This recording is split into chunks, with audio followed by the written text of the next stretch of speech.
Well, it's that time again. Even I, lonely little layman, has to refute David Wood, a known Islamophobe and kind of garbage human being. Assalamu alaikum, my brothers. Welcome back. If you're new to the channel, consider becoming a member. Subscribe, like, comment, and share. And let's begin. So, Mr. David Wood decides to use cancer patients as a ploy to kind of pull in heartstrings so he could talk about, well, Islam. Yeah, it's pretty much a garbage move. And of course, Christians eat it up because everything about their religion now has to do with feelings. So, inshallah, not only will I destroy his argument, we'll see the garbage that he is and kind of expose that, well, Christians are just, I don't know what. They're misguided. I pray for them. But the fact that they gravitate to this man, I don't know. Is there anything else to say about Christians? Let's watch the video. My head on camera was when Nabil was going through chemo. His hair fell out, so I cut my hair off. That way, we'd both be bald.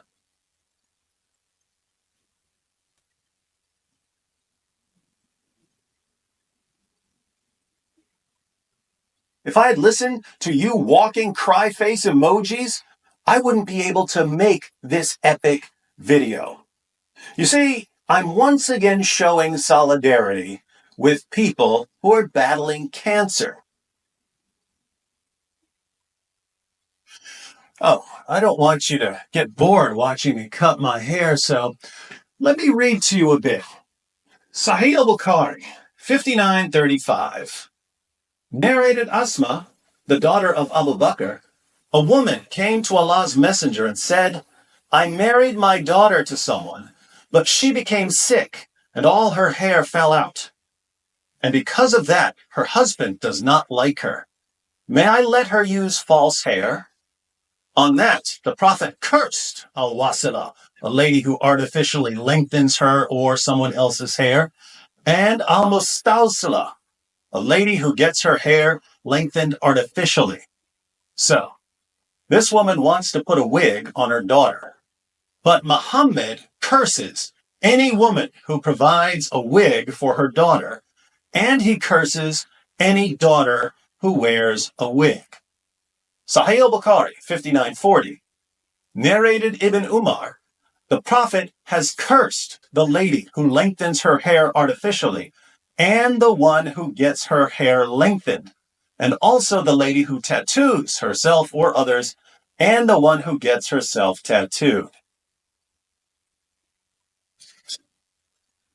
Some children get cancer. Chemotherapy causes their hair to fall out. Well, I think that was enough.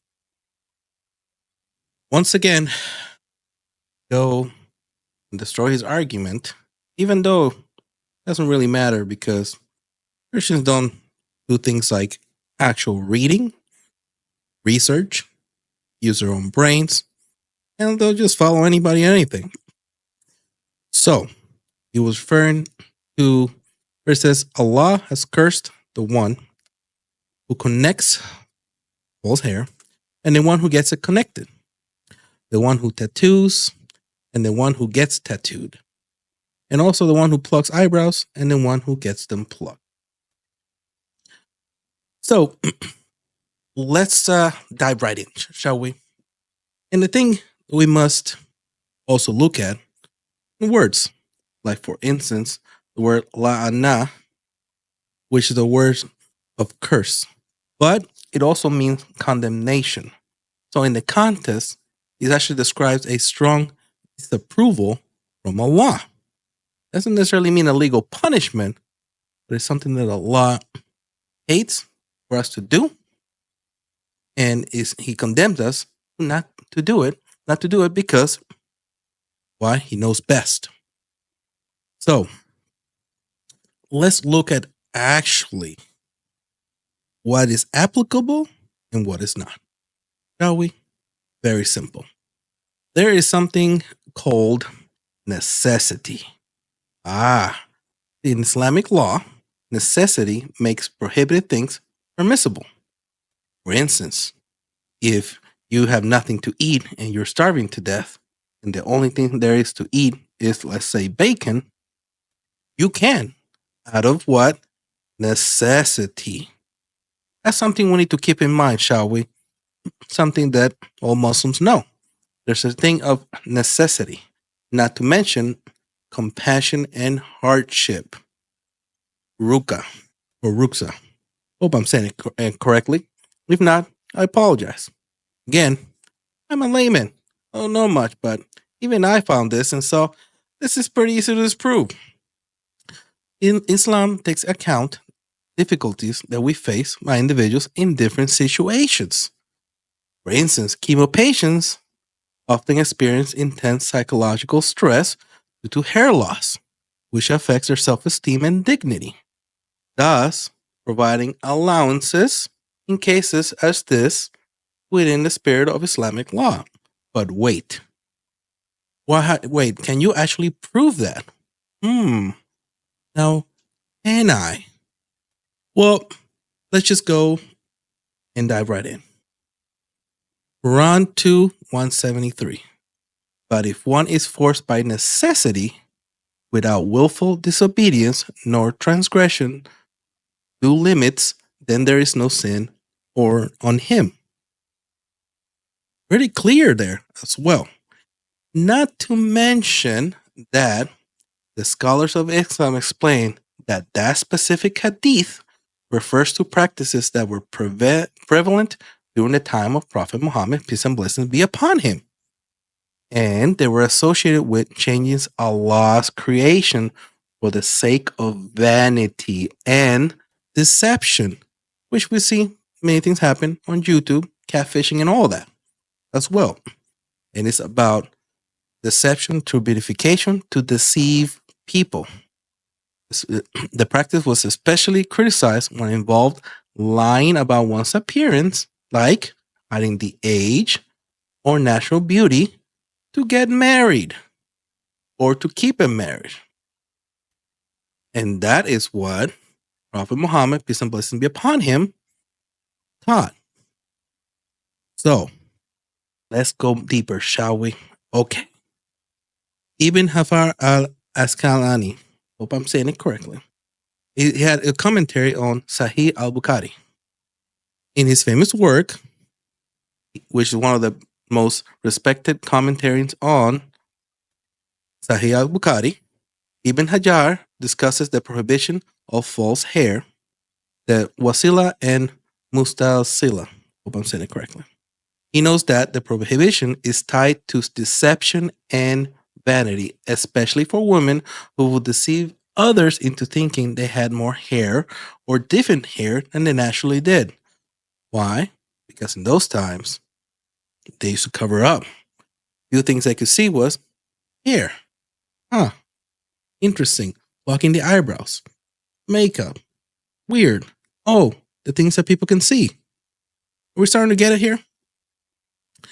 Ibn Hajar emphasizes that if the practice is done for medical reasons or to alleviate harm or difficulty, let's just say for a disease, then the ruling may change. This is consistent with the principle of hardship that requires facilitation. Okay. But is there more? Sheikh Ibn Baz, he was a former Grand Mufti of Saudi Arabia. And he said, in his fatwa number 11,318, he states, as for the one whose hair has fallen due to illness or some other reason, then there is no harm in her wearing a wig or using false hair to cover the defect, because this is not done for beautification or to deceive, but to alleviate a difficulty. Therefore, as general prohibition does not apply here. Wait, is there more? Sheikh Muhammad Salih Al Unajid. This is from Islam Q&A. All right. If a woman loses her hair due to illness, surgery, or any other unavoidable reason, you may use a wig or false hair to restore her appearance, because the prohibition in the hadith relates to the deceit and vanity, this will not apply for medical cases. Huh. More? Why not? Let's do another one. Imam Nawawi, commentary on Sahih Muslim. In Sahih Muslim, Imam Nawawi touches on this issue when commenting on similar hadith. He mentions that the curse or wana mentioned in such hadith is due to engaging in these practices out of vanity or deception. Weird. But medical reasons and serious need can make it permissible. The principle of harm prevention applying when there is a genuine need. He writes, if a woman does not do it, the rigs, out of deceit or beautification for marriage, but for removing harm, there is no prohibition. Weird. It's almost like this is so easy to debunk. I just have to look for a few things on it. Weird. Huh. I'm sure he went in depth on the video, but he didn't. Because it was all about pulling pulling emotional harmstrings. There you go. And let's look at the companions. How do they behave? Well, let's check out. For instance, the Sahaba were known to make rulings based on necessity. How do we know this? Well, things like wearing bandages during wudu or making dry ablution if water was unavailable. These rulings reflect the principle that necessity overrides prohibition because Allah does not give us more than we can bear. In conclusion, this is such a stupid argument, and the fact that he's using cancer to make, as a weapon, and Christians are applauding him, it is probably one of the most disgusting scenes I have ever seen in my life. And all these Christians who are just clapping back and saying, good job, are even more disgusting than David Wood. This is ridiculous. And I don't know why people keep applauding him and keep following him. Christians, please go back into prayer, pray to God, and for crying out loud, at least think logically. Thank you for watching. Peace.